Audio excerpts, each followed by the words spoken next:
Good evening, everyone. Welcome to another engaging session of Ditalk 2.0. Today we dive into a complex and pressing topic: a new species of trouble, climate, contagion, culture, and crisis. Our speaker Nandana Breeze will guide us through the intricate interplay of environmental degradation, global health threats, cultural transformations, and systemic crises. This session will highlight the interconnectedness of these challenges and the resilience required to navigate them.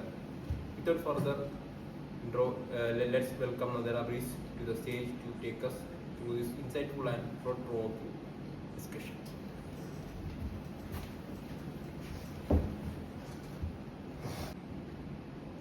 Good evening to everyone.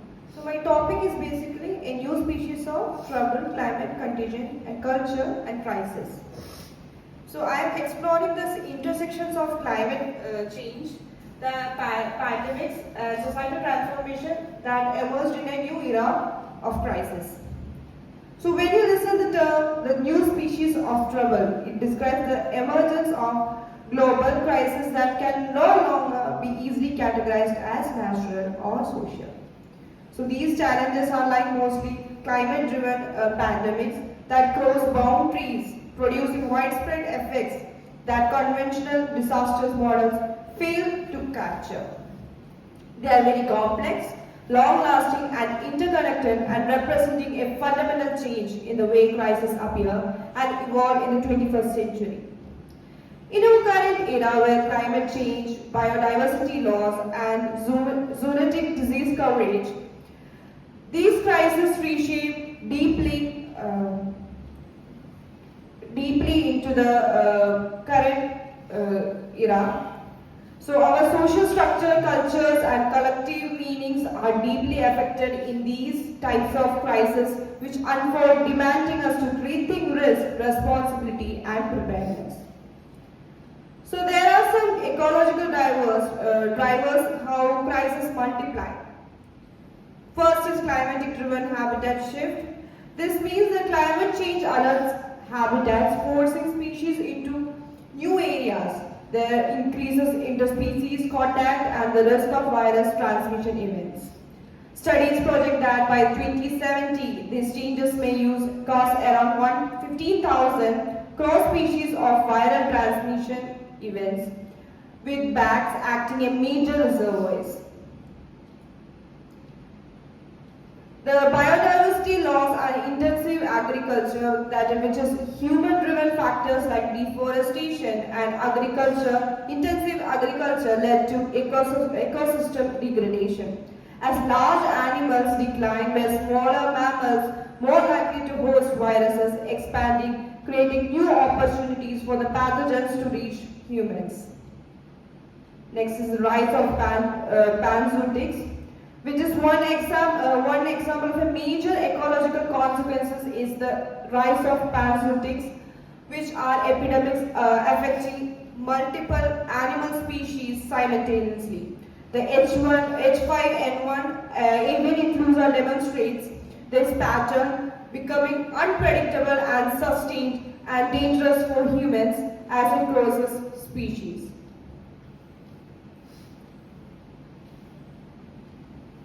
The systematic convergence and polycrisis and social impact,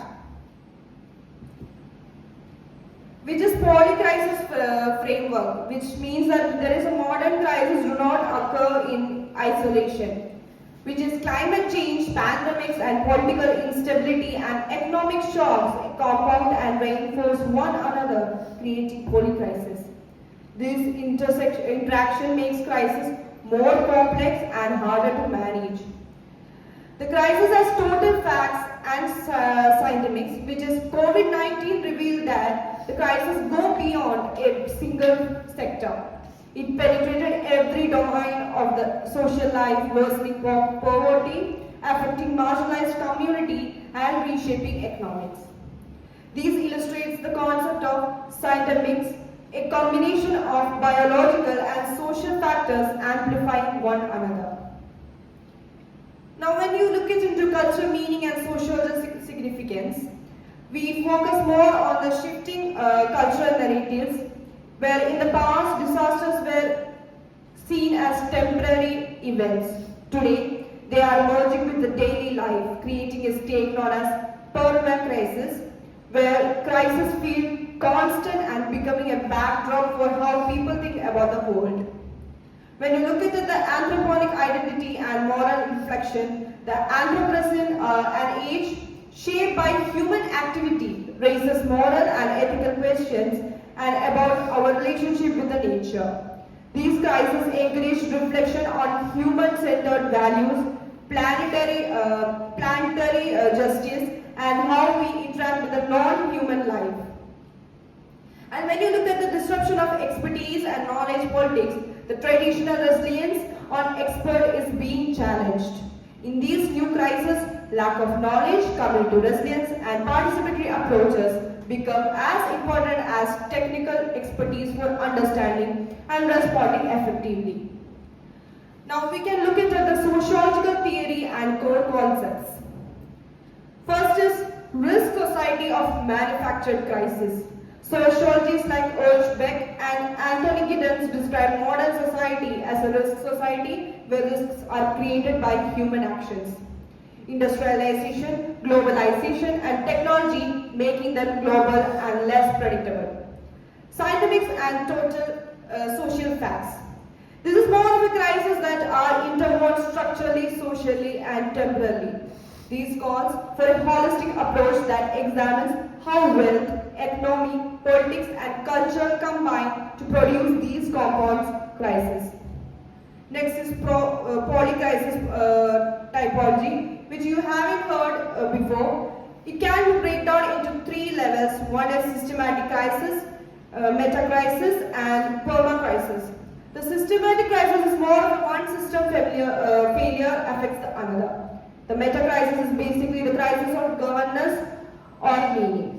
The perma-crisis is a long-term, continuous state of instability. This framework helps explain how crises influence social organization and meaning. Next, you look into the policy implications and sociological interventions. One, health and integrated responses. One, health emphasizes the human and animal and environmental health are interlinked.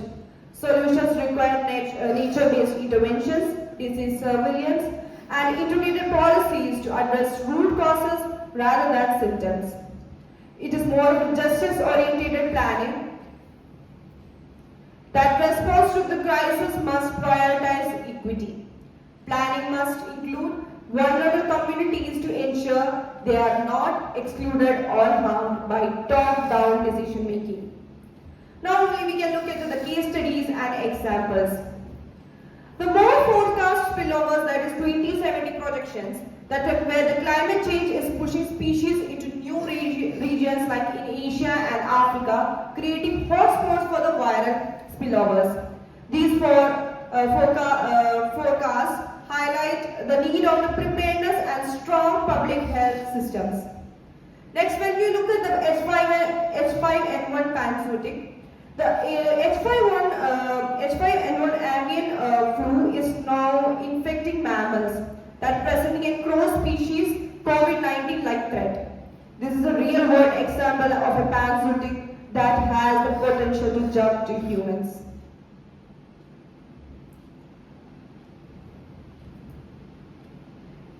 Now when you look at the visual aids for understanding complex interconnections, we can look at the cross species spillovers hotspot map that gives a risk of a cross species transmission that is crucial for understanding future pandemic threats. Next is the emerging pandemic timeline that offers the chronological perspectives on significant pandemic, helping the audience to grasp the frequency and the impact of emerging infectious diseases over time. Next is the policy feedback loops diagram, where the diagram clarifies the more interconnected nature of climate, ecology, economic, health, and social systems, illustrating how these elements reinforce and influence each other in a polycrisis. So in the conclusion, I would like to say that the key message was the news species of the trouble represents a paradigm shift. The crises are now born from the collision of climate, ecology, inequality, and global systems.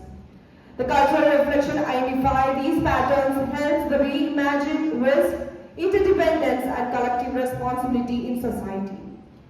We must focus on interdisciplinary collaboration, ecological justice, and culturally informed preparedness to face these challenges effectively. Thank you.